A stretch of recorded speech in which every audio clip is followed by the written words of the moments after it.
காலத்தை வீணடிக்காதீர்கள். 2026 நடக்க இருக்கிற TNPSC தேர்விற்கு இப்போதே தயாராகுங்கள். எங்களது ஸ்டடி மெட்டீரியலை நாளொன்றுக்கு 1 மணி நேரம் படித்தால் போதும். 1 லட்சம் ரூபாய் சம்பளத்தில் நிரந்தர அரசு வேலை காத்திருக்கிறது.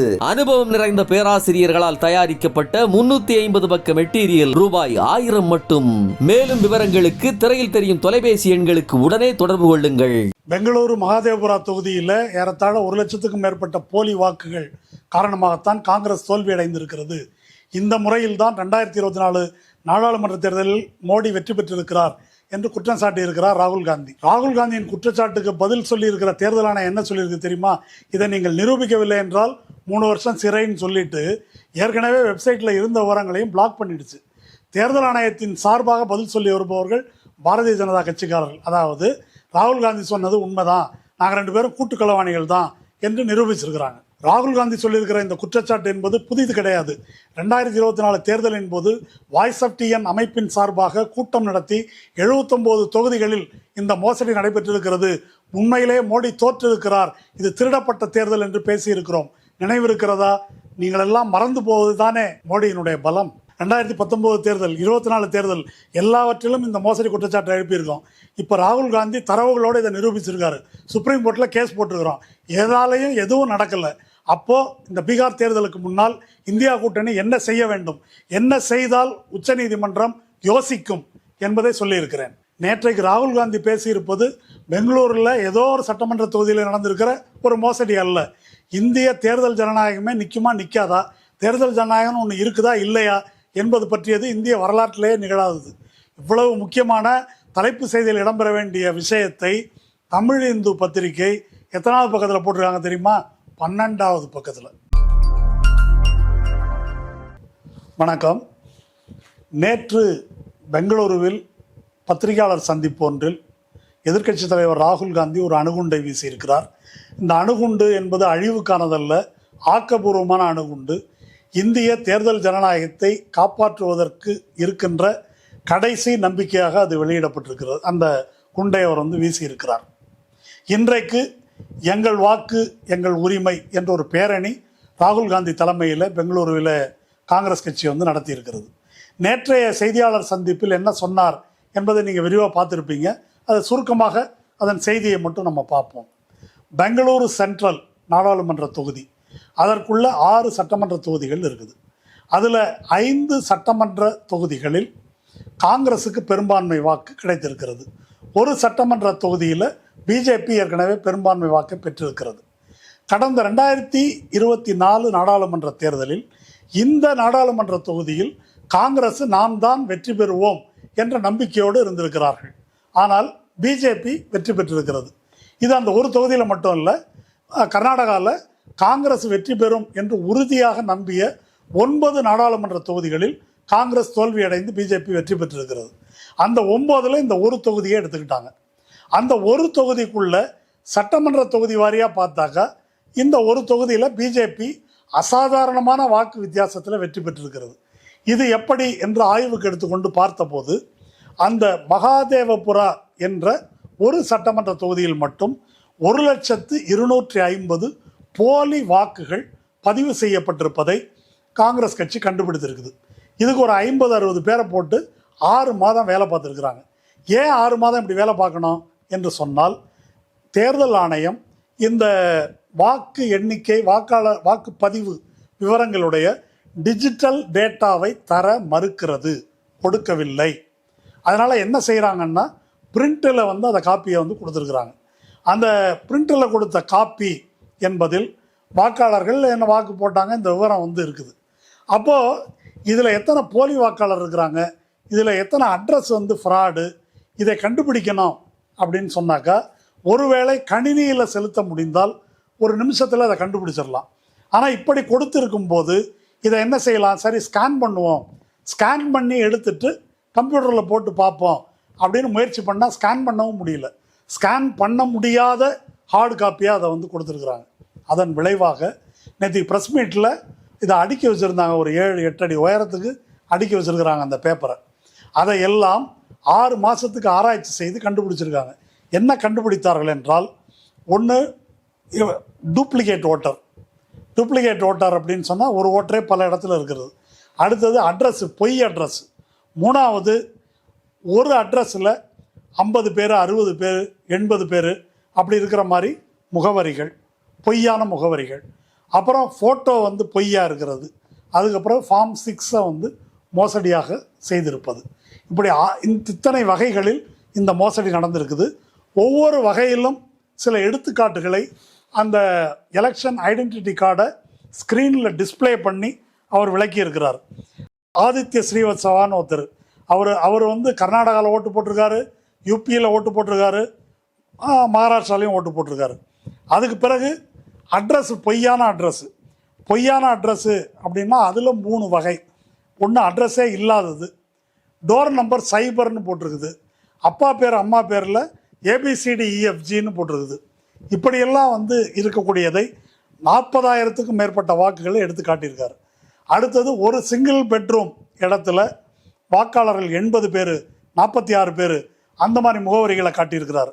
அதுக்கு மேலே ஒரு பெண் வாக்காளர் எடுத்துக்காட்டு ஒன்று காட்டி அவங்க வந்து எப்படி வெவ்வேறு பூத்துகளில் அந்த ஒரு தொகுதிக்குள்ளேயே ஓட்டு போட்டிருக்காங்க, அந்த மாதிரி 33,692 வாக்குகள் பதிவு செய்யப்பட்டிருக்குது. இது எல்லாத்தையும் தரவுகளோடு அவர் எடுத்து விளக்கியிருக்கார். இந்த நாட்டில் முதல் தேர்தல் அறிவிக்கப்பட்ட நாளிலிருந்து இன்று வரை இப்போ ராகுல் காந்தி சொல்லியிருக்கிறார் இல்லையா, இப்படி ஒரு குற்றச்சாட்டு எந்த கட்சியாலையும் எந்த காலத்திலும் சொல்லப்பட்டதில்லை. மிக முக்கியமாக அவசர நிலைன்னு நம்ம பேசுகிறோம். அந்த அவசர நிலை காலத்தில் என்ன நடந்தது? உயிர் வாழும் உரிமை கூட ரத்து செய்யப்பட்டது. எதிர்க்கட்சியினரெல்லாம் சிறைப்படுத்தப்பட்டார்கள். இதெல்லாம் முடிஞ்ச பிறகு இந்திரா காந்தி ஒரு தேர்தல் அறிவிக்கிறாங்க. அந்த தேர்தலில் இந்திரா காந்தி தோற்று போகிறாங்க, இந்திரா காந்தியோடைய மகன் சஞ்சீவ் காந்தி தோற்று போகிறாரு, மொத்தமாக காங்கிரஸ் தோல்வி அடைகிறது, ஜனதா கட்சி வந்து வெற்றி அடைகிறது என்ற ரிசல்ட்டை வந்து பார்க்குறோம். அப்போது மொத்த அரசு இயந்திரத்தையும் கையில் வைத்து கொண்டு மிக கொடூரமான முறையில் எதிர்க்கட்சிகளை ஒடுக்கிய இந்திரா காந்தி, அவங்க அதுக்கு பிறகு நடத்திய தேர்தலில் தில்லுமுள்ளு பண்ணுறதுன்னா பண்ணியிருக்கலாம். ஆனால் இந்திரா காந்தி அப்படி ஒரு தில்லுமுள்ளு பண்ணலை. அதுக்கு அடுத்த தேர்தலில் அவங்க தோற்கடிக்கப்படுறாங்க, ஜனதா கட்சி வெற்றி அடைகிறது. ஆனால் இங்கே என்ன நடக்கிறது? இந்த மாதிரி ஒரு குற்றச்சாட்டு இதுவரை வந்ததில்லை. அப்போது ராகுல் காந்தி எழுப்புகிற குற்றச்சாட்டு, இன்னைக்கு அவங்க நடத்தின பேரணிக்கே தலைப்பு என்ன? எங்கள் ஓட்டு எங்கள் உரிமை, அதுவே பறிக்கப்படுகிறது, ஜனநாயகம் என்பதே கேள்விக்குள்ளாகிவிட்டது அப்படின்றது தான் இப்போ உள்ள பிரச்சனை. அப்போ இவ்வளவு ஒரு முக்கியமான பிரச்சனையை இவ்வளவு ஆதாரங்களோடு வெளியிடும் போது அது வந்து எல்லா நாளிதழ்கள்லையும் தலைப்பு செய்தியாக இருக்கணும். அதன் மீதான கேள்விகள் எழுப்பப்படணும். அரசாங்கம் உடனே பதில் சொல்ல வேண்டும், அல்லது மோடி ராஜினாமா செய், அல்லது தேர்தல் ஆணையர் ராஜினாமா செய்ய வேண்டும் என்று மிகப்பெரிய அளவுக்கு கொந்தளிப்பு நாடு முழுதும் ஏற்படணும். அப்படி கொந்தளிப்பு ஏற்படணும் என்று சொன்னால் ஊடகங்கள் அவ்வாறு அதை பேச வேண்டும். அப்போ மட்டும்தான் மக்களுக்கு தெரியும். உங்களுக்கு ஒரு வேடிக்கை சொல்கிறேன், இந்த செய்தி தலைப்பு செய்தியாக இந்தியாவிலேயே வந்திருக்கிறது ஆங்கில இந்து நாளேட்டில் மட்டும்தான். வேறு எதுலேயும் இது ஹெட்லைனே இல்லை. ஹெட்லைன் என்ன தெரியுமா? இன்னைக்கு அமெரிக்கா இந்தியா வர்த்தக ஒப்பந்தம், ட்ரம்ப் 50% போட்டார். விவசாய விளைபொருளுக்கெல்லாம் அவர் வந்து அமெரிக்காவிலிருந்து இறக்குமதி செய்வதை, அமெரிக்கா இந்தியாவுக்கு ஏற்றுமதி செய்வதை அனுமதிக்க வேண்டும்னு கேட்குறாரு. அதுக்கு வந்து மோடி ஒரு டயலாக் விட்டுருக்கிறாரு, நான் என்னையே கொடுத்து நான் தடுத்து நிறுத்துவேன் விவசாயிகளுக்காக. நீங்கள் கழட்டினதை தான் பார்த்தோமே, விவசாயிகளுக்கு சட்டம் கொண்டு வந்து விவசாயிகள் எத்தனை பேர் அங்கே வந்து அந்த பனியிலும் குளிரிலும் பட்டினி கிடந்து செத்தாங்கன்றதை நம்ம பார்த்தோம். இவர் வந்து தடுத்து நிறுத்துவேன்னு சொன்னது தலைப்பு செய்தி.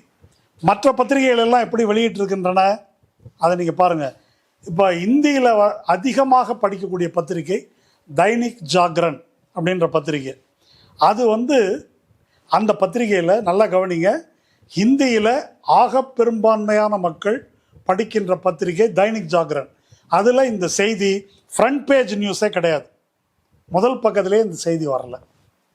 ஆங்கிலத்தில் இந்தியா முழுதும் அதிகமாக படிக்கப்படுகின்ற நாளேடு டைம்ஸ் ஆஃப் இந்தியா. அந்த டைம்ஸ் ஆஃப் இந்தியாவில் இது வந்து தலைப்பு செய்தி கிடையாது. முதல் பக்கத்தில் 3 காலத்துக்கு ஒரு செய்தி. அந்த செய்தி என்னென்னா, ராகுல் காந்தி இப்படி குற்றம் சாட்டுகிறார் அப்படின்றது தான். ராகுல் claims proof of poll fraud அப்படின்னு வித்தின் கொட்டேஷன். அதுக்கு பக்கத்திலேயே அதுக்கு சமமான முக்கியத்துவத்தோடு என்ன தலைப்பு செய்தி தெரியுமா? Jail term if evidence found false. இந்த ஆதாரம் பொய் என்றால் ராகுல் காந்திக்கு சிறை அப்படின்றது பக்கத்தில் தலைப்பு. இது டைம்ஸ் ஆஃப் இந்தியாவோட செய்தி. இந்தியன் எக்ஸ்பிரஸ்லையும் அது போல் இது தலைப்பு செய்தி கிடையாது. இப்படி சொல்லிக்கிட்டே போகலாம். அப்போ ஊடகங்கள், தொலைக்காட்சி எல்லாத்துலேயும் இதை பின்னுக்கு தள்ளும் போது என்ன நடக்கிறது என்று சொன்னால், இப்படி இந்த நாட்டு மக்களுக்கு எஞ்சி இருக்கக்கூடிய ஒரே ஒரு ஜனநாயக உரிமை என்பது வாக்குரிமை. இப்போ பேச்சுரிமை, கருத்துரிமை அப்படின்றத பயன்படுத்துபவர்கள் யார்? ரொம்ப வெகு சிலர் தான். இந்த மாதிரி பேசுகிறவங்க, எழுதுகிறவங்க அல்லது பேட்டி கொடுக்குறவங்க, இதெல்லாம் ரொம்ப குறைவானவர்கள் தான். ஆக பெரும்பான்மையான மக்களுடைய நிலைமை என்ன? அன்றாட கஞ்சிக்கு அவங்க வேலை பார்க்கறது, அந்த வாழ்க்கையை உழல்வதில் தான் இருக்குது. அதுக்கு மேலே ஒரு கட்சியினுடைய ஆட்சி சரியில்லை என்று சொன்னால், அப்போ அவங்க விலைவாசி ஏறி போச்சுனாலோ வேறு பிரச்சனை இல்லைன்றாலோ அவர்கள் கையில் இருக்கக்கூடிய ஒரே ஒரு ஆயுதம் இந்த வாக்கு. இந்த ஓட்டை போட்டாக்க அந்த கட்சியை மாற்றலாம் என்பது மட்டும்தான் இருக்குது. இப்போது அந்த வாக்கு என்ற உரிமையையும் பறித்து விட்டார்கள் என்பதுதான் இதுக்கு பொருள். நாளையிலேருந்து தேர்தல் கிடையாது, நாளையிலேருந்து உங்களுக்கு வாக்குரிமை கிடையாது என்று சொல்வதற்கு பதிலாக, நீ யாருக்கு வேணால் போடு, நான் தான் ஜெயிப்பேன் அப்படின்னு சொல்லிட்டாக்கா முடிஞ்சது கதை. அப்படி ஒரு சூழலை உருவாக்கி இருக்கிற போது இந்த செய்தி ஊடகங்களில் எப்படி வந்திருக்க வேண்டும்? நேற்று ராகுல் காந்தி பேசும்போது அந்த ஊடகவியலாளர்களை உட்கார வச்சுட்டு இதெல்லாம் போட்டு காட்டுறாரு. அப்போது அதில் ஒருத்தர் கேட்குறாரு, ஒரு அறிவாளி, அப்போ நீங்கள் காங்கிரஸ் ஜெயிச்சிங்களே, அதுக்கு என்ன சொல்கிறது?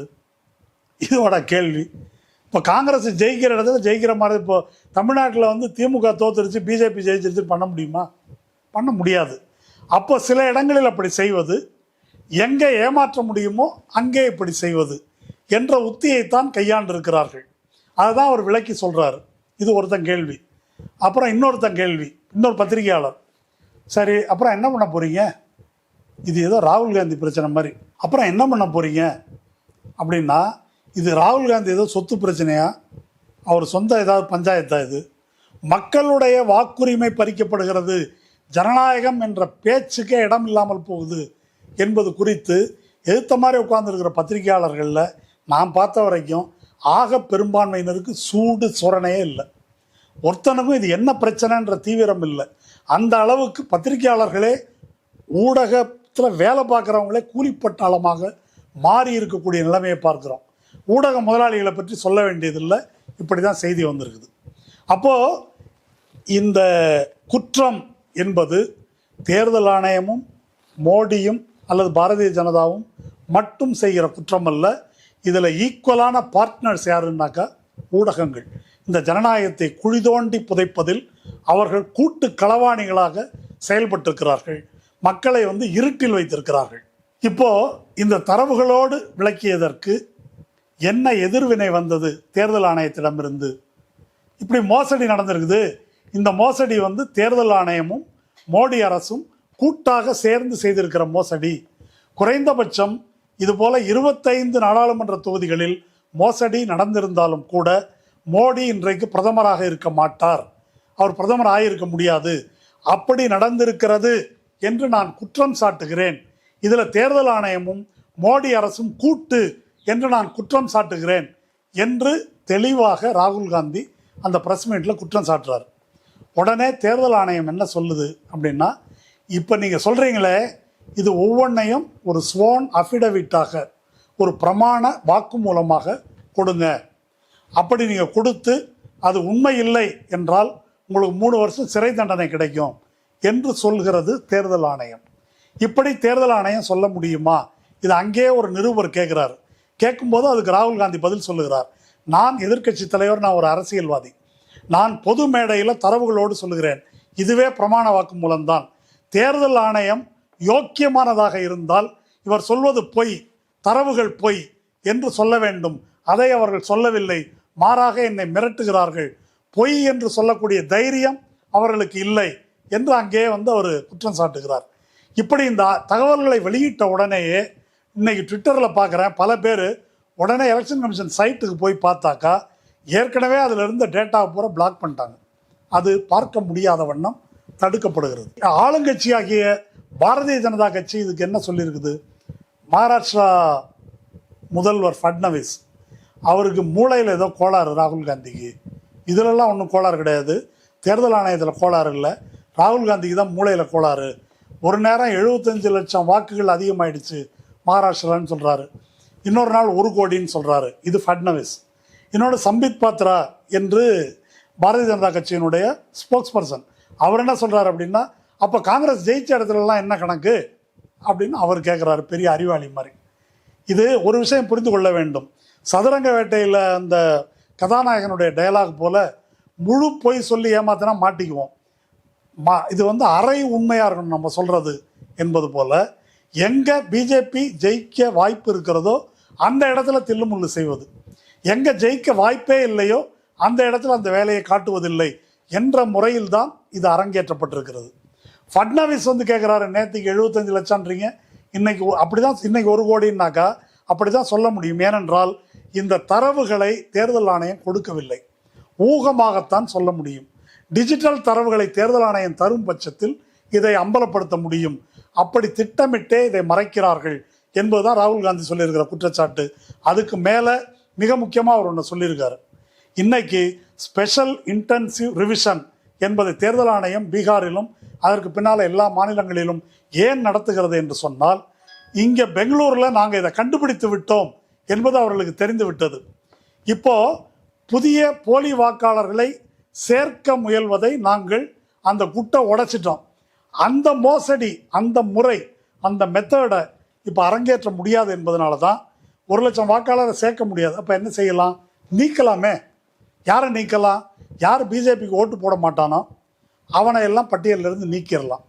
அப்படி தான் இப்போ 65 லட்சம் வாக்காளர்கள் அல்லது 1 கோடி வாக்காளர்கள் என்ற அளவுக்கு பீகாரில் வாக்காளர்கள் நீக்கப்பட்டிருக்கிறார்கள் என்ற குற்றச்சாட்டு வந்திருக்குது. முந்தா நாள் நாளேடுகளில் என்ன வந்திருக்கு? மிக பெருமளவு பீகாரில் முஸ்லீம் வாக்காளர்கள் பட்டியலிருந்து நீக்கப்பட்டிருக்கிறார்கள்னு வந்திருக்குது. அப்போது இஸ்லாமியர்களையும் தலித்துகளையும் புலம்பெயர் தொழிலாளர்களையும் நீக்குவதன் மூலம் தேர்தலில் வெற்றி பெறுவது எப்படி என்பதுதான் பாஜகவினுடைய திட்டமாக இருக்கிறது என்று ராகுல் காந்தி சொல்லியிருக்கிறார். அந்த கூற்றில் நிச்சயமாக உண்மை இருக்கிறது. இப்போ ராகுல் காந்தி கண்டுபிடித்து சொன்ன பிறகுதான் நமக்கு இப்படி ஒரு மோசடி நடந்திருக்கிறது என்று தெரியுமா என்றால் இல்லை. 2024 நாடாளுமன்ற தேர்தலில் நிறைய பிரச்சனை இருந்தது, அதை பற்றி பின்னால் பேசுவோம். 2019 தேர்தல் முடிந்த பிறகு குவிண்ட் என்ற இணையதளத்தில் பூனம் அகர்வால் என்ற பத்திரிகையாளர் என்ன செஞ்சாங்கன்னாக்கா, எலக்டர்ஸ் அண்ட் ஓட்டர்ஸ், எலக்டர்னாக்கா வாக்காளர்கள், ஓட்டர்ஸ் அப்படின்னா வாக்கு பதிவு செய்தவர்கள், இந்த 2 கணக்கையும் எடுத்து ஒப்பிட்டு பார்க்குறாங்க. எலெக்ஷன் கமிஷனில் அது வரைக்கும் டிஜிட்டலாக இந்த விவரங்களை வெளியிட்டிருக்கிறார்கள் தேர்தல் ஆணையத்தினுடைய வெப்சைட்டில். அதை கம்பேர் பண்ணிவிட்டு மொத்தம் இந்தியாவில் உள்ள தொகுதிகளில் 373 தொகுதிகளில் இது 2க்கும் வேறுபாடு இருக்குது. அதாவது வாக்காளர் பட்டியல் ஒரு பூத்தில் 1000 பேர் இருக்கிறாங்கன்னா அந்த பூத்தில் 1200 பேர் ஓட்டு போட்டிருக்கிறாங்க. அது எப்படி போட்டிருக்க முடியும்? அல்லது 1000 பேர் இருக்கிறாங்க அப்படின்னாக்கா வாக்காளர்கள் ரொம்ப குறைவாக 300 400 அப்படி பதிவாக இருக்குது. இந்த மாதிரி இந்த ஏற்றத்தாழ்வு இருக்கு இல்லையா, இதை எக்ஸ்போஸ் பண்ணி அவங்க ஒரு கட்டுரை எழுதுகிறாங்க. கட்டுரை எழுதுனது மட்டும் இல்லை, தேர்தல் ஆணையத்துக்கு ஒரு கம்ப்ளைண்ட் ரெப்ரசன்டேஷன் அனுப்புகிறாங்க. ரெப்ரசன்டேஷன் அனுப்புன உடனே தேர்தல் ஆணையம் என்ன செய்கிறது தெரியுமா? உடனே அந்த கம்ப்ளைண்ட்டுக்கு பதில் சொல்வதற்கு பதிலாக தேர்தல் ஆணையம் வெப்சைட்டில் இருந்த இந்த தரவுகளை எல்லாம் உடனே முடக்கிடுச்சு, யாரும் பார்க்க முடியாமல். 2019 அவர்கள் என்ன செய்தார்களோ அதைத்தான் இப்போ ராகுல் காந்தி இதை சொன்ன உடனே அதில் வச்சு தேர்தல் ஆணையத்தினுடைய சைட்டில் இருந்த டேட்டா எல்லாத்தையுமே யாரும் ஆக்சஸ் பண்ண முடியாதபடி பிளாக் பண்ணிட்டாங்க. அதை ட்விட்டரில் பலர் எழுதியிருக்கிறார்கள். அப்போது இது 2019 நடந்தது. 2024 என்ன நடந்தது அப்படின்னா, 2024 நாடாளுமன்ற தேர்தலில் என்னவெல்லாம் நடந்தது என்பதை பற்றி வாய்ஸ் ஆஃப் டிஎன் தனியாக கூட்டம் நடத்தி விளக்கி சொல்லியிருக்கிறோம். ஓட் ஃபார் டெமோக்ரஸி என்ற ஒரு அமைப்பு, ஓய்வு பெற்ற IAS அதிகாரி தேவசகாயம் மற்றும் ஐஐடியில் இருக்கக்கூடிய பேராசிரியர்கள், இப்படி பல பிரமுகர்கள் இணைந்து உருவாக்கப்பட்ட ஒரு அமைப்பு. அவங்க இந்த தேர்தல் நடைபெறுவதற்கு முன்னரும் தேர்தல் நடைபெற்ற பின்னரும் இதில் உள்ள முறைகேடுகளை பற்றிய கேள்விகளை எழுப்பினார்கள். மிக முக்கியமான கேள்வி என்ன? எல்லா கட்ட தேர்தல் 5 கட்ட தேர்தல் முடிஞ்ச பிறகு கொடுத்திருந்த விவரங்களிலிருந்து, அந்த விவரங்கள் முழுமையாக தரல, அவங்க கொடுத்திருந்த விவரங்களிலிருந்து 4.65 கோடி வாக்காளர்கள் அதிகமாகி இருக்கிறார்கள். அதாவது எவ்வளவு வாக்காளர் பட்டியலில் இருக்குதோ அதுக்கு மேலே கிட்டத்தட்ட 4,65,00,000 பேர் வாக்களித்திருக்கிறார்கள். இப்படி ஒரு முரண்பாடு இருக்குது அப்படின்னு சொல்லி தேர்தல் ஆணையத்துக்கு ஒரு ரெப்ரசன்டேஷன் தரவுகளோடு கொடுக்குறாங்க. அது பல ஓய்வு பெற்ற ஐஏஎஸ் அதிகாரிகள் இணைந்து இதை கொடுக்குறாங்க. இப்போது இதை தேர்தல் ஆணையம் என்ன செய்யணும்? இதை வாங்கி கொண்டு பரிசீலித்து இதில் உண்மை இருக்குது, இல்லை நீங்கள் சொல்கிறதுக்கெல்லாம் ஆதாரம் இல்லை, அவங்க தேர்தல் ஆணையத்தின் மீது சந்தேகப்படுகிறோம், இது மோடி அரசோடு கூட்டு களவாணித்தனம் செய்கிறது என்றெல்லாம் சொல்லலை. இந்த கேள்வியை எழுப்பி இதுக்கு பதில் வேணும்னு கேட்குறாங்க. என்ன செய்தார்கள் தெரியுமா? அந்த ஓய்வு பெற்ற ஐஏஎஸ் அதிகாரிகள் உள்ளிட்ட பேராசிரியர்கள் உள்ளிட்ட அறிவுத்துறையினர் அடங்கிய அந்த குழுவை தேர்தல் ஆணையம் காம்பவுண்டு உள்ளே வரக்கூடாது அப்படின்னு தடுத்து நிறுத்திட்டு, நீ கொடுக்குற விண்ணப்பத்தை, உங்களுடைய புகாரை வாட்ச்மேன்ட்ட கொடுத்துட்டு வெளியே போன்னு சொல்லிட்டாங்க. இதுதான் இந்த 2024 தேர்தலுக்கு பிறகு நடந்தது. அந்த தேர்தலில் அந்த 4.65 கோடி வாக்காளர்களின் எண்ணிக்கையை விட அதிகமாக பதிவாயிருக்கிறது அப்படின்ற கணிப்புக்கு ஏன் வந்தாங்க அப்படின்னா, தேர்தல் ஆணையம் வெளியிட்டிருந்த தரவுகளின் அடிப்படையிலேயே வாக்கு கிட்டத்தட்ட 6% வாக்குகள் எக்ஸ்ட்ராவாக பதிவாயிருக்கு. அதை கணக்கு போட்டால் இவ்வளோ கோடி வாக்காளர்கள் வருது. இப்போ அந்த மாதிரி எக்ஸ்ட்ராவாக பதிவாக முடியுமா? அந்த மாதிரி எக்ஸ்ட்ராவாக பதிவானது எப்படி நடக்குது அப்படின்னு சொன்னால், எல்லா இடங்கள்லையும் சாயங்காலம் 5 மணியிலேருந்து 7 மணிக்குள்ளார இந்த அதிகரிப்பு என்பது நடந்திருக்கிறது. இந்த மாதிரி 2 மணி நேரத்துக்குள் சில ஊர்களில், ஆந்திராவில் 12%, ஒரிசாவில் அது மாதிரி 11%, இப்படியெல்லாம் வாக்குகள் ஒரு 2 மணி நேரத்தில், மாலை நேரத்தில், எல்லாம் முடிகிற நேரத்தில் அதிகரிச்சிருக்குது. இப்படி அதிகரித்திருக்க முடியுமா என்ற கேள்வியை ஏற்கனவே ஓய்வு பெற்ற தலைமை தேர்தல் ஆணையர் குரேஷி, அப்புறம் லவாசா, இவங்கள்ட்டெல்லாம் கேட்டபோது அது சாத்தியமே கிடையாது. இதுவரை இந்தியாவில் இத்தனை வருஷமாக நடந்திருக்கக்கூடிய தேர்தலில் எவ்வளோ வித்தியாசம் இருக்கும் அப்படின்னு சொன்னால், அன்னைக்கு சாயங்காலம் இவ்வளோ % வாக்குப்பதிவு நடந்திருக்கிறது அப்படின்னு தேர்தல் ஆணையம் சொல்வதற்கும், மறுநாள் எல்லாத்தையும் சரிபார்த்த பிறகு சொல்வதற்கும் அதிகபட்சம் 1 விழுக்காடுக்கு மேலே இந்த வேறுபாடு என்பது வந்ததில்லை அப்படின்றது அன்னைக்கு குரேஷியும் லவாசாவும் சொன்னது. இப்போ விஷயத்துக்குள்ளே வருவோம். இந்த ப்ரொசீஜர் என்பது என்ன? இதெல்லாம் 2024 தேர்தலுக்கு முன்னும் பின்னும் வாய்ஸ் ஆஃப் டிஎன் என்ற எங்களுடைய அமைப்பின் சார்பாக சென்னையில் தீஸ்தா சேத்தல்வாத், அப்புறம் பரக்கலா பிரபாகர், இவர்களையெல்லாம் வைத்து நாங்கள் நடத்திய கூட்டத்தில் தரவுகளோடு விரிவாக விளக்கியிருக்கிறோம். இன்னமும் எல்லா யூடியூப்கள்லேயும் அது காண கிடைக்கும். அப்போ ஏன் முடியாது அப்படின்னு இவங்க சொல்கிறாங்க. யார்? லவாசாவும் குரேஷியும் சொல்கிறாங்க. ஒவ்வொரு பூத்தில் இருந்தும் அந்த பூத்தில் இருக்கக்கூடிய தேர்தல் அதிகாரி 2 மணி நேரத்துக்கு ஒரு முறை எவ்வளவு வாக்குகள் பதிவாகியிருக்கிறது என்ற விவரத்தை மாவட்ட ஆட்சியர், அவர் தான் ரிட்டர்னிங் ஆஃபீஸர், அவருக்கு தெரிவிக்கணும். அந்த மாவட்ட ஆட்சியர் என்ன செய்யணும் அப்படின்னு சொன்னால், 3 முறை, காலையில் ஒரு 11 முறை, 11 மணி, அப்புறம் சாயங்காலம் 7 மணி, அப்புறம் ராத்திரி 11 மணி, இந்த 3 டைமில் பதிவான வாக்குகளின் ஆக்சுவலான எண்ணிக்கையை அவர் டெல்லியில் இருக்கக்கூடிய தலைமை தேர்தல் ஆணையருக்கு அனுப்பணும். அப்புறம் மக்கியானால் காலையில் 7 மணிக்கு எலெக்ஷன் அப்சர்வர் என்று ஒரு ஐஏஎஸ் அதிகாரி வருவார். அந்த அதிகாரியும் மாவட்ட ஆட்சியரும் அமர்ந்து நேற்றைக்கு அந்த திரட்டிய தரவுகள், அதுக்கப்புறம் தொலைதூரத்திலிருந்து ஏதாவது வாக்கு வந்திருக்குது அப்படின்னா அதெல்லாம் பார்த்துட்டு மக்கியானால் சாயங்காலம் ஃபைனல் ஃபிகர் அரைவாயிடும். இந்த ஒரு நாளைக்கு மேல் இதை தாமதிக்க வேண்டிய அவசியம் கிடையாது வெளியிடுவதற்கு என்பதுதான் இதுவரையிலான இந்தியாவில் நடைபெற்றிருக்கக்கூடிய தேர்தல்களில் நாம் கண்டிருக்கக்கூடிய அனுபவம். ஆனால் 2024 தேர்தலில் என்ன நடந்தது என்றால், ஏறத்தாழ 11 நாட்களுக்கு பிறகு தான் இது வெளியிடப்பட்டது. அப்படி 11 நாட்களுக்கு பிறகு வெளியிடப்படும் போது, அன்னைக்கு தேர்தல் நடந்து முடிஞ்ச அன்னைக்கு சாயங்காலம் சொன்னதை விட 11 நாளைக்கு அப்புறம் சொன்னது 6% வாக்குப்பதிவு அதிகமாக இருப்பதை நாம் பார்க்க முடிகிறது. அப்போ இதில் மோசடி நடந்திருக்கிறது என்ற கேள்வி இயல்பாகவே எழுகிறது. அப்போ இந்த டேட்டாவெல்லாம் கொடுங்க அப்படின்றது யார்? கார்கே கேட்குறார். எதிர்க்கட்சி தலைவர் கார்கே, இந்தியா கூட்டணி கட்சி தலைவர்கள் அத்தனை பேரும் இதை சேர்ந்து கேட்குறாங்க. நீங்கள் இத்தனை சதவீதம் வாக்கு பதிவாகி இருக்கிறதுன்னு சொல்கிறீங்க, அத்தனை சதவீதம்னா எவ்வளவு எண்ணிக்கை? ஆக்சுவலாக அந்த ஆக்சுவலான எண்ணிக்கை தான் உங்கள்கிட்ட இருக்குது. இல்லை, இவிஎம் தானே, எலக்ட்ரானிக் டேட்டா தானே, அந்த துல்லியமான தரவுகளை கொடுங்கள். அதுக்கு பிறகு ஒவ்வொரு பூத்துலையும் பதிவாகி இருக்கக்கூடிய வாக்குகளுடைய டிஜிட்டல் டேட்டாவை எங்களுக்கு கொடுங்க. இதுவரைக்கும் 2019 வரையிலும் அதுக்கு முன்னால் வரையிலும் அது பகிர்ந்து கொள்ளப்பட்டது. இப்போ அதை கேட்டு 2024 தேர்தலில் அதை தேர்தல் ஆணையம் தரவில்லை. ஹரியானா ஹைகோர்ட்டில் மஹமூத் பிராச்சா என்ற ஒரு சுப்ரீம் கோர்ட் அட்வொகேட் ஒரு கேஸ் போடுறார் ஹரியானா ஹைகோர்ட்டில். இந்த டேட்டாவையும் சிசிடிவி ஃபுட்டேஜையும் எனக்கு தரணும் அப்படின்னு கேஸ் போடுறார். அந்த கேஸ் போட்ட உடனே தேர்தல் ஆணையம் என்ன செய்கிறதுன்னா, ஒரே வாரத்தில் இந்த தீர்ப்பு வந்த உடனே இந்த ரூல்ஸை திருத்துறாங்க. இந்த டேட்டாவை கொடுக்க வேண்டியதில்லை, சிசிடிவி ஃபுட்டேஜை கொடுக்கக்கூடாது என்று சட்டத்தை திருத்தி உடனே மோடி அரசாங்கம் அதை நோட்டிஃபை பண்ணது. அதற்கு எதிரான வழக்கு இன்னமும் சுப்ரீம் கோர்ட்டில் பெண்டிங் இருக்குது.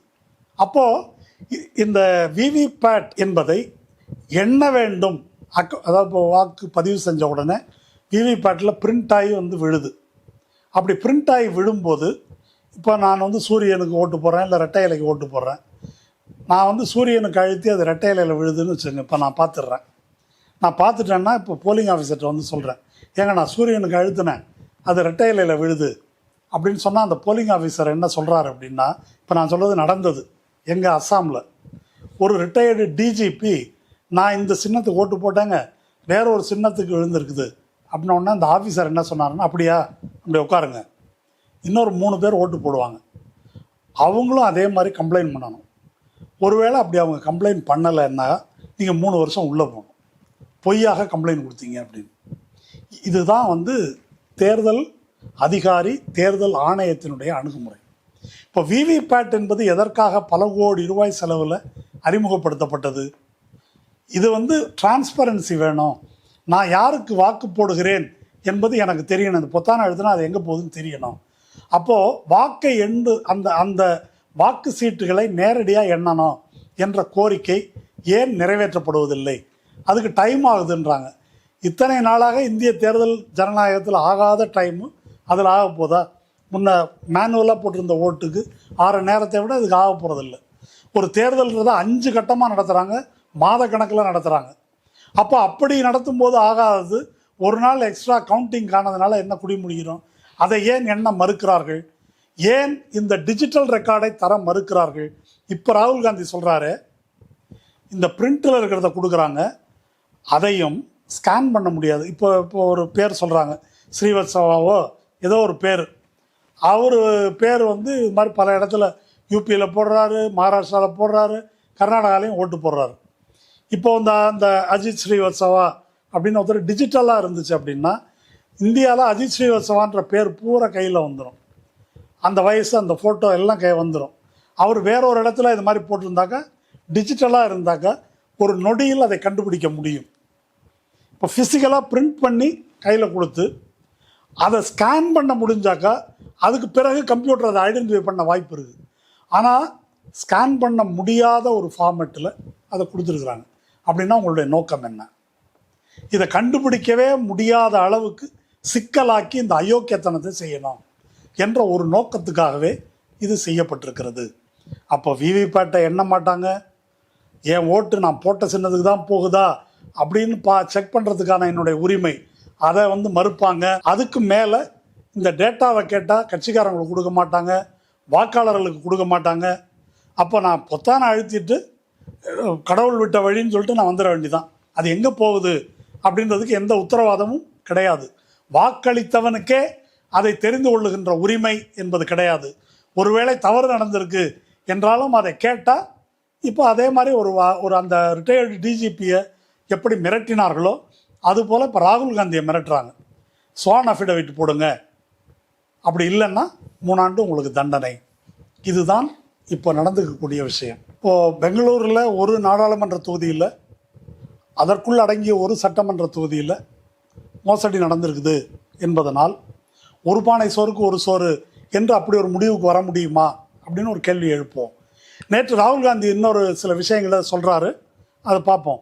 ஹரியானாவில் சட்டமன்ற தேர்தல் நடக்குது. ஹரியானா சட்டமன்ற தேர்தலில் காங்கிரஸ் வெற்றி பெறும் அப்படின்னு எல்லாரும் உறுதியாக நம்புகிறோம். அந்த மல்யுத்த வீராங்கனைகள்லாம் அங்கே போட்டியிடுறாங்க, பேராதரவு இருக்குது, அதனால் நிச்சயம் வெற்றி பெறும் என்று எல்லாரும் எதிர்பார்த்த நிலையில் 48 சீட்டில் பிஜேபி ஜெயிக்குது, 37 சீட்டில் காங்கிரஸ் ஜெயிக்குது. காங்கிரஸ் தோல்வி அடைகிறது. காங்கிரஸுக்கும் பிஜேபிக்கும் இருக்கிற வாக்கு வேறுபாடு எவ்வளவு பர்சன்டேஜ்? பிஜேபி வாங்கிய வாக்குகள் 39.94, 39.94 விழுக்காடு. காங்கிரஸ் வாங்கிய வாக்குகள் 39.09. அப்போது 1% கூட இல்லை வாக்கு வித்தியாசம் என்றால் எவ்வளவு தொகுதிகளில் இந்த மோசடி அரங்கேறி இருக்கும் என்பதை நீங்கள் பார்த்துக்கலாம். கொஞ்சம் கொஞ்சம் பண்ணால் போதும். 1%, 2% வாக்குகளை தில்லுமுள்ளு செய்தாலே பிஜேபி அந்த தொகுதிகளில் வெற்றி பெற்றிருக்க முடியும். இதில் ரொம்ப முக்கியமானது என்னென்னா, ஹரியானாவில் காங்கிரஸ் தான் வெற்றி பெறும் என்பது தான் பொதுவான கருத்து கணிப்பாக இருந்தது. மகாராஷ்டிராவில் நாடாளுமன்ற தேர்தலில் மிகப்பெரிய வெற்றி பெற்ற பிறகு சட்டமன்ற தேர்தல் நடக்குது. ஆனால் சட்டமன்ற தேர்தலில் காங்கிரஸ் தோல்வி அடைகிறது. காங்கிரஸ் தோல்வி அடைந்த பிறகு வரக்கூடிய ஆய்வுகள் என்ன வருது அப்படின்னு சொன்னால், மகாராஷ்டிரா தேர்தலில் சாயங்காலம் 5 மணிக்கு மேலே 7 மணிக்குள்ள 10 விழுக்காடு வாக்குகள் வேகமாக பதிவாயிருக்குது. மொத்தம் பதிவான வாக்கில் 10% சாயங்காலம் 5லேருந்து 7க்குள்ளே பதிவாயிருக்கு. 1 கோடி வாக்குகள் அதிகமாக பதிவாயிருக்கிறது. வாக்குகள் அதிகமாக இருக்குது. அதாவது நாடாளுமன்ற தேர்தலுக்கும் மகாராஷ்டிரா சட்டமன்ற தேர்தலுக்கும் இடையில் இருந்தது சில மாதங்கள். மகாராஷ்டிரா உங்களுக்கு தெரியும், எப்படி சரத்பவார் கட்சியை உடைச்சாங்க, சிவசேனா கட்சியை உடைச்சி எப்படி கட்சி தாவுனாங்க, இதெல்லாம் எப்படி பச்சையாக நடந்தது. அஜித் பவார்லேருந்து ஷிண்டேலேருந்து அத்தனை பேர் மேலேயும் இருந்த இடி கேஸு எப்படி வாபஸ் வாங்கப்பட்டது, எப்படி அவர்கள் விலைக்கு வாங்கப்பட்டார்கள், இது அத்தனை பேருக்கும் தெரியும். நாடு பூரா சந்தி சிரித்த விஷயம். அவ்வளவு அயோக்கியத்தனம் நடந்த இடத்துல இவர்கள் எப்படி ஜெயிக்க முடிந்தது? அந்த மாநில மக்களுக்கு அவ்வளோ அறிவு கெட்டு போச்சா? எப்படி நடந்தது இது என்று நாம் எல்லோருமே ஆச்சரியப்பட்டோம். ஆனால் விஷயம் என்ன அப்படின்னா, 1 கோடி வாக்கு அதிகமாக இருக்குது. இதுக்கு எந்த விளக்கமும் இல்லை. அப்போ அங்கே மோசடி நடந்திருக்கிறது என்பது ஐயம் திரிபர நிரூபிக்கப்பட்டிருக்கு. மத்திய பிரதேசம் எடுத்துக்குவோம். மத்திய பிரதேசத்தில் 2018 சட்டமன்ற தேர்தல் நடக்குது. 2018 காங்கிரஸ் அங்கே ஜெயிக்குது. காங்கிரஸ் ஜெயித்த பிறகு என்ன செய்கிறாங்கன்னாக்கா, அடுத்த சில மாதங்கள்லேயே ஒரு குறைந்த சீட்டுகள் தான் அதிகமாக பெற்று அவங்க ஜெயிக்கிறாங்க. அதில் முக்கியமான பார்ட்டியெல்லாம் விலைக்கு வாங்கி கட்சி மாற வைத்து பிஜேபி ஆட்சியை கைப்பற்றுகிறது. பிஜேபி ஆட்சியை கைப்பற்றி அடுத்த சட்டமன்ற தேர்தல் 2018னாக்கா இப்போ 23 சட்டமன்ற தேர்தல் நடக்குது. இந்த சட்டமன்ற தேர்தலில் பிஜேபிக்கு எதிரான அதிருப்தியிலிருந்து காங்கிரஸ் வெற்றி பெற்றிருக்க வேண்டும் என்ற கணிப்பு வெளியிடப்படுது. ஆனால் முன்னை காட்டிலும் குறைவாக 65 இடத்துல தான் காங்கிரஸ் ஜெயிக்குது. திரும்ப இந்த வாக்குப்பதிவில் மோசடி என்ற கேள்வி மத்திய பிரதேசில் பரவலாக எழுப்பப்படுது. இப்போ இது எல்லாம் இதுக்கப்புறம் நடைபெற்ற சட்டமன்ற தேர்தல்களின் விவரங்கள். இப்போ 2024 நாடாளுமன்ற தேர்தலுக்கு வருவோம். நாடாளுமன்ற தேர்தலில் வாய்ஸ் ஆஃப் டிஎன் நடத்திய கூட்டங்கள், தேர்தலுக்கு முன்னாலேயும் பின்னாலேயும் நடைபெற்ற விஷயங்கள் பற்றி நான் ஏற்கனவே சொன்னேன். அதில் மிக முக்கியமாக சில விஷயங்களை நம்ம கவனிக்கணும். 5 கட்டமாக நாடாளுமன்ற தேர்தல் நடந்தது என்பதை நீங்கள் பார்த்துருப்பீங்க. தமிழ்நாட்டில் 39 தொகுதி.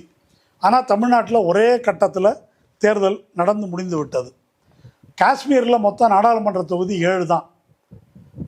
அங்கே 7 கட்ட வாக்குப்பதிவு, 5 இல்லை 7 கட்ட வாக்குப்பதிவு. அதுக்கடுத்தது மத்திய பிரதேசில் 29 தான் தொகுதி. 29 தொகுதிக்கு 4 கட்ட வாக்குப்பதிவு. ஜார்க்கண்ட் 14 தொகுதி, அதுக்கு 4 கட்ட வாக்குப்பதிவு. சத்தீஸ்கர் 11 தொகுதி, அதுக்கு 3 கட்ட வாக்குப்பதிவு. மகாராஷ்டிரா 48 தொகுதி, 5 கட்ட வாக்குப்பதிவு. பெங்கால் 42 தொகுதி, அதுக்கு 7 கட்ட வாக்குப்பதிவு. 39 தொகுதி கொண்ட தமிழ்நாட்டுக்கு 1 கட்ட வாக்குப்பதிவு. 42 தொகுதி கொண்ட மேற்கு வங்காளத்துக்கு 7 கட்ட வாக்குப்பதிவு. இப்போ இந்த பல கட்ட வாக்குப்பதிவு எதுக்காக நடக்குது என்று சொன்னால், மிக எளிதாக நீங்கள் யூகிக்கலாம். இந்த மாதிரி கள்ள ஓட்டு போடுவதற்கு, போலி வாக்காளர்களை டிரான்ஸ்போர்ட் பண்ணுறதுக்கு, இந்த ஏற்பாடுகளுக்காகத்தான் பல கட்ட வாக்குப்பதிவு. வெறுமனே மோடி பிரச்சாரத்துக்காக மட்டும் அல்ல, இந்த தில்லுமுள்ளு வேலைக்காகத்தான் இந்த பல கட்ட வாக்குப்பதிவு நடந்திருக்கிறது என்று சந்தேகப்படுவதற்கு எல்லா நியாயமும் இருக்குது. இந்த வாக்காளர் எண்ணிக்கை மர்மமான முறையில் 4.65 கோடி அதிகரித்தது என்ற குற்றச்சாட்டை ஏற்கனவே பார்த்தோம். இதில் மிக முக்கியமானது, இங்கே வாய்ஸ் ஆஃப் டிஎன் சார்பு நடைபெற்ற கூட்டத்தில் பேசிய பரகல பிரபாகர். யாருன்னு கேட்டால், நம்ம நிதியமைச்சர் நிர்மலா சீதாராமன் இருக்கிறாங்களே, அவங்க வீட்டுக்காரர். அவர் தான் பேசினார் இங்கே சென்னையில். அநேகமாக இது பற்றி கூட்டமாக தமிழ்நாட்டில் நடத்தி இதை வெளிக்கொண்டு வந்தது வாய்ஸ் ஆஃப் டிஎன் தான் என்று கருதுகிறேன். வேறு கட்சிகள் ஆர்ப்பாட்டம் போன்றது நடத்தியிருக்கலாம். இதை விரிவான முறையில் தொடர்ந்து கூட்டம் நடத்துகிறோம். அதில் ஒரு எளிய உதாரணத்தை அவர் எடுத்து சொன்னார். என்ன உதாரணம் அது? இந்த 7 கட்ட வாக்குப்பதிவில் அவங்க எத்தனை வாக்குகள் பதிவாயின என்ற விவரத்தை கொடுக்கல, பர்சன்டேஜ் தான் கொடுத்தாங்க. 2வது கட்ட வாக்குப்பதிவு இருக்கு இல்லையா, அந்த 2வது கட்ட வாக்குப்பதிவில் 79 தொகுதிகளுக்கு தேர்தல் நடந்தது. அதுக்கு அந்த பர்சன்டேஜ் கூட கொடுக்கல. தேர்தல் முடிவுகள் அறிவிக்கப்பட்ட பின்னரும் அந்த 2வது கட்ட வாக்குப்பதிவில் பர்சன்டேஜ் கூட கொடுக்கல. அந்த பர்சன்டேஜ் கூட கொடுக்காத, தேர்தல் ஆணையம் வெளியிடாத அந்த 2வது கட்டத்தில் யார் ஜெயிச்சாங்க என்ற விவரத்தை அவர் எடுத்து மக்களுக்கு புரியும்படி சொன்னார். அஸ்ஸாமில் 2வது கட்ட வாக்குப்பதிவில் மொத்தம் 5 தொகுதிகள், அதில் 4 பிஜேபி வெற்றி. மேற்கு வங்காளம் 3 தொகுதிகள், 3லையும் பிஜேபி வெற்றி. உத்தரப்பிரதேசம் 8 தொகுதிகள், 8லையும் பிஜேபி வெற்றி. மத்திய பிரதேசம் 6 தொகுதிகள், 6லையும் பிஜேபி வெற்றி. சத்தீஸ்கர் 3 தொகுதிகள், 3லையும் பிஜேபி வெற்றி. திரிபுரா 1 தொகுதி, 1ல் பிஜேபி வெற்றி. காஷ்மீர் 1 தொகுதி, 1ல் பிஜேபி வெற்றி. கர்நாடகா 14 தொகுதி, 12ல் பிஜேபி வெற்றி. ராஜஸ்தான் 13 தொகுதி, 10ல் பிஜேபி வெற்றி. அப்போ என்ன தெரியுது? டேட்டா கொடுக்கலன்னா பிஜேபி ஜெயிக்கும் என்பதுதான் தெரியுது. அப்போது 2024 தேர்தல் என்பது அந்த mandate is the mandate stolon. இந்த தேர்தல் திருடப்பட்டதா தேர்தல் தீர்ப்பு திருடப்பட்டதா என்பதுதான் நாங்கள் நடத்திய கூட்டத்தின் தலைப்பு. திருடப்பட்டது என்பதுதான் இதற்கான விடை. அப்போ ஒரு திருடப்பட்ட தீர்ப்பின் அடிப்படையில் தான் மோடி இன்றைக்கு பிரதமர். மோடி இன்றைக்கு பிரதமராக இருப்பதற்கான வாய்ப்பே கிடையாது. இந்த கணக்கையெல்லாம் சொல்லிட்டு, இந்த 2ஆம் கட்ட வாக்குப்பதிவில் 79 தொகுதிகளில் பாரதிய ஜனதா கட்சி இப்படி ஒரு வெற்றியை பெற்றிருப்பது மோசடி, நியாயமாக ரிசல்ட் எப்படி இருக்கணும் என்று பரகல பிரபாகர் சொன்னார். 213 தொகுதியில் தேசிய ஜனநாயக கூட்டணி வெற்றி, 316 தொகுதியில் இந்தியா கூட்டணி வெற்றி என்பதுதான் இருந்திருக்கணும். எந்த அடிப்படையில்? இந்த 2ஆம் கட்ட வாக்குப்பதிவு 79 தொகுதி, இதன் அடிப்படையில் மட்டும். மிச்சத்தில் நடந்திருக்கிற மோசடி தனி கணக்கு அது. அப்போது இப்படி இந்த தேர்தல் திருடப்பட்டிருக்கிறது என்பதுதான் உண்மை. இது பெங்களூரில் ஒரு தொகுதியில், ஒரு சட்டமன்ற தொகுதியில் நடைபெற்றிருக்கின்ற மோசடி மட்டுமல்ல, மொத்தமாக கடந்த நாடாளுமன்ற தேர்தல் திருடப்பட்டிருக்கு. 2019 நாடாளுமன்ற தேர்தல் திருடப்பட்டிருக்குது. புல்வாமா தாக்குதல், அதுக்கப்புறம் பாலாகோட்டுன்னு சீன் காட்டினது, இதெல்லாம் தாண்டியும் கூட பிஜேபி வெற்றி பெற்றிருக்கவில்லை, அது திருடப்பட்டிருக்கிறது. அன்னைக்கு பூனம் அகர்வால் 300க்கும் மேற்பட்ட தொகுதியில் இப்படி முறைகேடு இருக்குது என்று சொன்னதை தேர்தல் ஆணையம் மூடி மறைத்து விட்டது. 2014 என்ன நடைபெற்றது என்பதே இப்போ கேள்விக்குறியாக இருக்குது. அதனால் ராகுல் காந்தி என்ன டிமாண்ட் பண்ணுறாருன்னாக்கா, 15 ஆண்டுகளாக நடைபெற்றுள்ள 2014 உள்ள எல்லா எலெக்ஷன் டேட்டா, டிஜிட்டல் டேட்டா எங்களுக்கு வேணும், சிசிடிவி ஃபுட்டேஜ் வேணும், அது கொடுக்க வேண்டும். அது கொடுக்கவில்லை என்றால் நீங்கள் தில்லுமுள்ளு திருட்டுத்தனம் செய்கிறீர்கள், இது ஒரு கிரிமினல் குற்றம், நாங்கள் ஆட்சிக்கு வருவோம், நடவடிக்கை எடுப்போம் என்று ராகுல் காந்தி பேசியிருக்கார். அப்போ இது திருடப்பட்ட தேர்தல் என்ற கூற்று இந்த தரவுகளிலிருந்து மட்டும்தான் நம்ம வந்தடைகிறோமானா இல்லை. போன தேர்தலில் மக்களுக்கு ஞாபக மறதி ஜாஸ்தி. நான் திரும்ப நினைவுபடுத்துகிறேன். 2019 பாலாகோட் தாக்குதல், புல்வாமா தாக்குதல் என்பது எப்படி நடந்தது அப்படின்னு சத்யபால் மாலிக் சொன்னார். செத்து போயிட்டார் 2 நாள் முன்னால். சத்யபால் மாலிக் எப்படி நடந்ததுன்னு சொன்னார். அப்போது அந்த சிஆர்பிஎஃப் ஜவான்கள் பலி கொடுக்கப்பட்டிருக்கிறார்கள். அப்படி பலி கொடுத்த ஒரு கோத்ராவுக்கு பிறகு நடைபெற்ற ஒரு கலவரம், அதுக்கு பின்னர் தான் மோடி முதல்வர் ஆனார். இங்கே 2வது முறை அவர் பிரதமராவதற்கு புல்வாமாவில் அப்படி ஒரு தாக்குதல், அந்த சிஆர்பிஎஃப் ஜவான்கள் எப்படி விமானத்தில் அழைத்து வரப்படாமல் ரோடு வழியாக அழைத்து வரப்பட்டு காவு கொடுக்கப்பட்டார்கள், உளவு தகவல் அடிப்படையில் தகவல் இருந்தும் கூட எப்படி நடந்தது என்பதையெல்லாம் சத்யபால் மாலிக் சொல்லியிருக்கார். அதையெல்லாம் தாண்டி 2024 மோடி செய்த மதவெறி பிரச்சாரம் என்பதை நாம் அறிவோம். மதவெறி பிரச்சாரம் மட்டும் இல்லை, அதுக்கு முன்னால் என்னென்ன நடவடிக்கைகள் எடுக்கப்பட்டன. காங்கிரஸ் கட்சியினுடைய அக்கௌண்ட் முடக்கப்பட்டது, எதிர்க்கட்சிகள் மீது பல கட்டுப்பாடுகள் விதிக்கப்பட்டது. இதையெல்லாம் நம்ம பார்த்தோம். இது 2024 தேர்தலில் நடைபெற்ற ஒரு விஷயம். அதுக்கு முன்னால் 19க்கும் 24க்கும் இடையில் என்னெல்லாம் நடந்தது என்பதை நீங்கள் கொஞ்சம் நினைவுபடுத்தி பார்க்கணும். ஒரு ஃப்ரீ அண்ட் ஃபேர் எலெக்ஷன்றது எலக்ட்ரானிக் ஓட்டிங் மெஷின் அதோட மட்டும் தொடங்கி அதிலேயே முடிவது அல்ல. ஆர்டிகிள் 370 ரத்து செய்யப்பட்டது. காஷ்மீரில் காஷ்மீர் மாநிலமே யூனியன் டெரிட்டரியாக மாற்றப்பட்டது. இன்று வரையில் அது மாநிலமாக்கப்படவில்லை. இந்த சட்டவிரோதமான நடவடிக்கை பின்னால் உச்சநீதிமன்றத்தால் நியாயப்படுத்தப்பட்டது. அதுக்கு பிறகு என்ன நடந்தது? எலக்ட்ரல் பாண்ட் எப்படிப்பட்ட முறைகேடு என்பதை நம்ம பார்த்தோம். இன்றைக்கி தேர்தல் ஆணையம் சொல்கிற எல்லாத்தையும் அன்றைக்கு ஸ்டேட் பேங்க் ஆஃப் இந்தியா சொன்னது. ஸ்டேட் பேங்க் ஆஃப் இந்தியாட்ட யாருப்பா பாண்டு வாங்கினது என்ற விவரத்தை வெளியிடுன போது அது அவ்வளோ ஈஸியாக வெளியிட முடியாது, அது பயங்கரமான விஷயம், 3 மாதம் ஆகும் என்றெல்லாம் ஸ்டேட் பேங்க் ஆஃப் இந்தியா உருட்டினாங்க. சுப்ரீம் கோர்ட் தீர்ப்பளித்த பிறகு அந்த டேட்டா வெளியே வந்தது. அடுத்த சில கணங்களிலேயே யார் யார் இடி ரைடுக்கு பயந்து கொடுத்தாங்க, யார் இடி ரைடுக்கு அப்புறம் கொடுத்தாங்க, யார் எந்த லைசன்ஸுக்காக கொடுத்தாங்க என்ற விஷயங்கள் எல்லாம் வெளிவந்தது.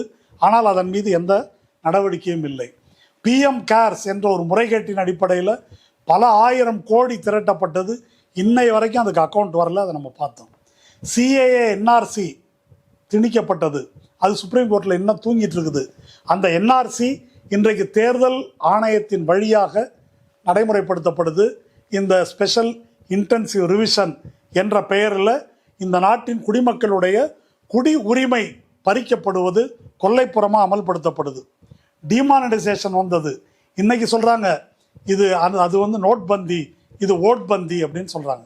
நாளையிலேருந்து இந்த நோட்டு செல்லாதுன்ற மாதிரி, நாளையிலேருந்து நீ வாக்காளர் இல்லை, நாளையிலேருந்து நீ குடிமகனே இல்லை என்று அறிவிப்பதற்கான ஒரு ஏற்பாடு இப்போ பீகாரில் நடந்துட்டு இருக்குது.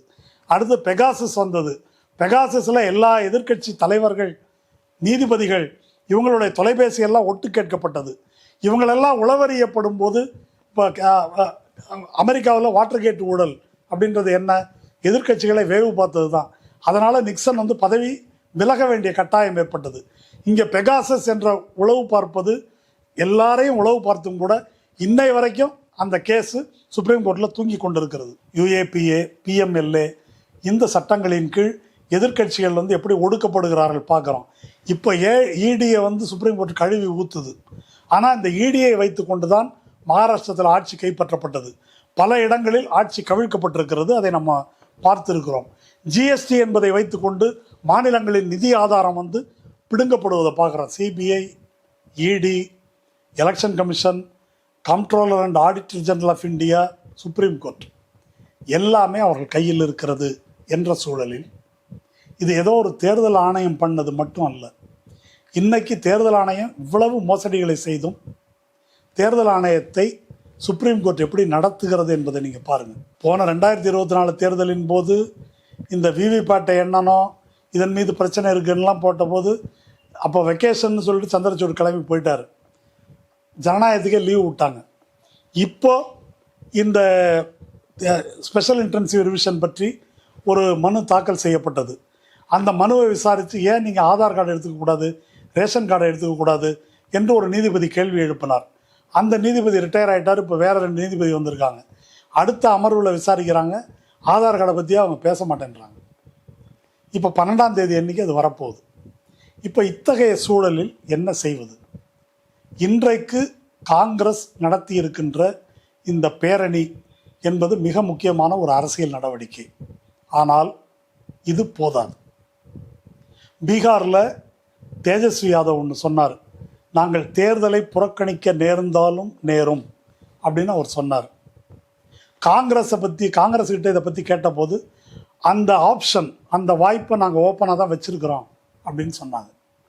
இந்த உரையின் இறுதியாக நான் சொல்ல விரும்புவது, இந்த நாட்டின் தேர்தல் ஜனநாயகம் என்பது கிட்டத்தட்ட இல்லாமல் போய்விட்டது.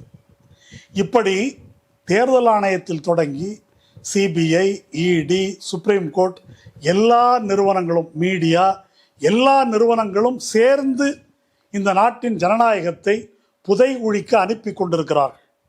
சுப்ரீம் கோர்ட்டில் 12ஆம் தேதி இது விசாரணைக்கு வருகிறது, ஸ்பெஷல் இன்டென்சிவ் ரிவிஷன். இந்த 12ஆம் தேதிக்கு முன்னால் இந்தியா கூட்டணி கட்சிகள் செய்ய வேண்டியது என்ன என்று கேட்டால் என்னுடைய பணிவான ஆலோசனை, இப்படியெல்லாம் முறைகேடு நடந்திருக்கிறது. ராகுல் காந்தி என்ன கேட்டிருக்கிறாரு? 15 ஆண்டு டிஜிட்டல் டேட்டா, சிசிடிவி ஃபுட்டேஜ் கொடு. அப்படி கொடுக்க மறுத்தால் நாங்கள் பீகார் தேர்தலை புறக்கணிக்கிறோம் என்ற அறிவிப்பை இந்தியா கூட்டணி வெளியிட வேண்டும். இந்தியாவில் தேர்தல் ஜனநாயகம் செத்து விட்டது. லத்தீன் அமெரிக்க நாட்டில், பிலிப்பைன்ஸில், இங்கே சர்வாதிகாரிகள் ஆளும் நாட்டில் எல்லாம் எப்படி தேர்தல் ஜனநாயகம் இல்லை என்று மக்கள் வீதிக்கு வந்தார்களோ அதுபோல் எதிர்க்கட்சிகள் ஒன்றா புறக்கணிக்கணும். யாரோ 2 பேர் பங்கேற்பதை பற்றி கவலை இல்லை, இது ஒரு தனி தலைப்பு. நான் எல்லா மாநிலத்திலும் தேர்தலை புறக்கணிக்க வேண்டும் என்று சொல்லவில்லை. பீகாரில் புறக்கணிக்க வேண்டும். பீகாரில் தேஜஸ்வி இந்தியா கூட்டணி வெற்றி பெற வாய்ப்பு இருக்கிறது என்றெல்லாம் சொல்கிறார்கள். ஆனால் சொல்வது நடக்க வேண்டும் என்ற அர்த்தம் இல்லை. ஹரியானாவில் ஜெயிப்போன்னு சொன்னாங்க, மகாராஷ்டிராவில் ஜெயிப்போன்னு சொன்னாங்க, கர்நாடகாவில் அதிக சீட்டு வரும்னு சொன்னாங்க, வரல. இப்போ நீங்கள் இதையெல்லாம் சொல்லிட்டு போய் நின்று திரும்ப தோத்துட்டா முடிஞ்சு போச்சு. இதன் மூலம் நீங்கள் என்ன செய்கிறீர்கள் என்றால், யாரை கூட்டுக்களவாணி என்று சொல்லுகிறீர்களோ அந்த தேர்தல் ஆணையத்துக்கு சான்றிதழ் கொடுப்பதாக ஆகும். புறக்கணிப்பதன் மூலம் ஒரு மிகப்பெரிய விழிப்புணர்வு இந்திய மக்கள் மத்தியில் வரும். இங்கே ஜனநாயகம் இல்லை, 2024 தேர்தல் என்பது திருடப்பட்ட தேர்தல் என்ற கருத்து நாடு முழுதும் வந்து பரவும். நாடு முழுதும் மட்டுமல்ல, உலகம் முழுதும் பரவும். உலகம் முழுதும் இந்தியாவை உற்று நோக்க வேண்டிய ஒரு தேவை ஏற்படும். நான் இந்த 2024 பரகல பிரபாகர் பங்கேற்ற கூட்டத்தில் முன்னுரையாக நான் பேசும்போது சொன்னேன், பக்கத்தில் இருக்கு பாங்களாதேஷில் ஷேக் ஹசீனா 15 ஆண்டுகளாக நடத்திய தேர்தல் திருட்டு தேர்தல்.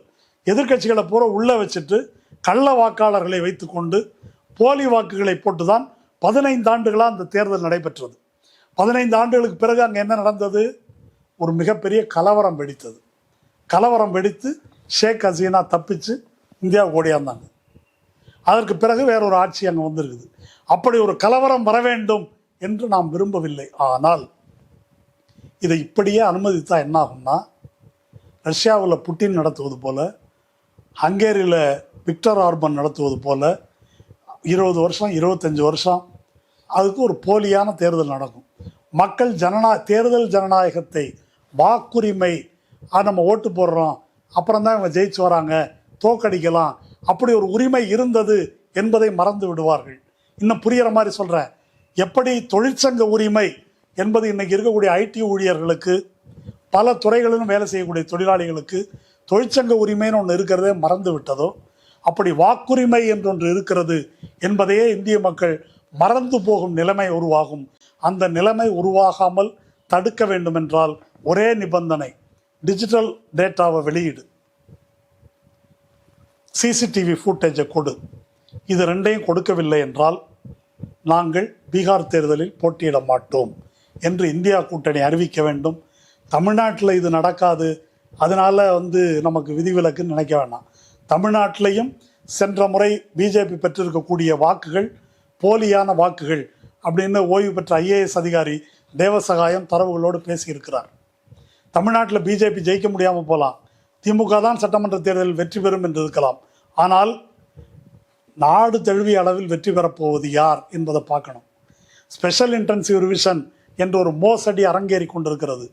அடுத்து சென்சஸ் முடிஞ்ச உடனே என்ன வரப்போகுது? டீலிமிட்டேஷன் வரப்போகுது. டீலிமிட்டேஷன் வந்த பிறகு தமிழ்நாட்டிலையும் தென்னிந்தியாலையும் யார் ஜெயித்தாலும் தோத்தாலும் அதை பற்றி பிஜேபிக்கு கவலை இல்லை. கவு பெல்ட்டில் மட்டும் அவங்க வெற்றி பெற்றால் போதும், பெரும்பான்மை கிடைத்துவிடும். அதில் இந்த மாதிரி கள்ள வாக்குகளை வைத்துக்கொண்டு வெற்றி பெற முடியும் என்ற நிலைக்கு அவர்கள் செல்வார்கள். அதனால் இது கர்நாடகா பிரச்சனை, யூபி பிரச்சனை, பெங்கால் பிரச்சனை அல்ல, பீகார் பிரச்சனை அல்ல. இது நம் அனைவரின் பிரச்சனை என்ற முறையில் இந்தியா கூட்டணி பீகார் தேர்தலை பொறுத்தவரையில் இந்த நிபந்தனையை ஏற்றுக்கொண்டால் மட்டும்தான் நாங்கள் தேர்தலில் பங்கேற்போம் என்ற அறிவிப்பை வெளியிட வேண்டும். இது ஒரு அரசியல் போராட்ட பிரகடனம் என்ற முறையில் இதை வெளியிட வேண்டும். அப்பொழுது மட்டும்தான் இந்த தேர்தல் ஜனநாயகம் எஞ்சி இருக்கும் மக்களுடைய வாக்குரிமை என்பதை காப்பாற்ற முடியும். அம்பேத்கர் அரசியல் சட்டத்தை எழுதும்போது சொன்னார், இந்தியாவில் ஜனநாயகம் என்பது ஒரு டாப் ட்ரெஸ்ஸிங், மேலாப்பில் போட்டிருக்கிற ஒரு இது, உள்ளுக்குள்ளே இங்கே ஜனநாயகம் கிடையாது. இங்கே ஒன் மேன் ஒன் ஓட் என்ற பொலிட்டிக்கல் டெமோக்ரஸி விட்டது. ஆனால் சோஷியல் டெமோக்ரஸி வரல. சாதி ரீதியான ஒடுக்குமுறை, பொருளாதார ரீதியான ஏற்றத்தாழ்வு நிலவுகிறது. இது நிலவும் வரையில் பொலிட்டிக்கல் டெமோக்ரஸி நிலைக்காது என்று அவர் சொன்னார். அவருடைய தீர்க்க தரிசனம் உண்மையாகும் ஒரு நிலையில் நாம் இருக்கிறோம். இப்போ ஒன் மேன் ஒன் ஓட் என்பது கூட இல்லை, ஒன் மேன் 4 votes என்பது அந்த மகாதேவபுராவில் நடந்திருக்குது. அதை கண் முன்னால் நம்ம பார்க்குறோம். அப்போது இந்த ஒன் மேன் ஒன் ஓட் என்ற வாக்குரிமையும் இந்த நாட்டின் ஆக பெரும்பான்மையான மக்களுக்கு செல்லாததாக்கப்படும் என்ற ஒரு அபாயகரமான நிலையில் இருக்கிறோம் என்பதை புரிந்து கொண்டு இந்தியா கூட்டணி செயலாற்ற வேண்டும். நன்றி.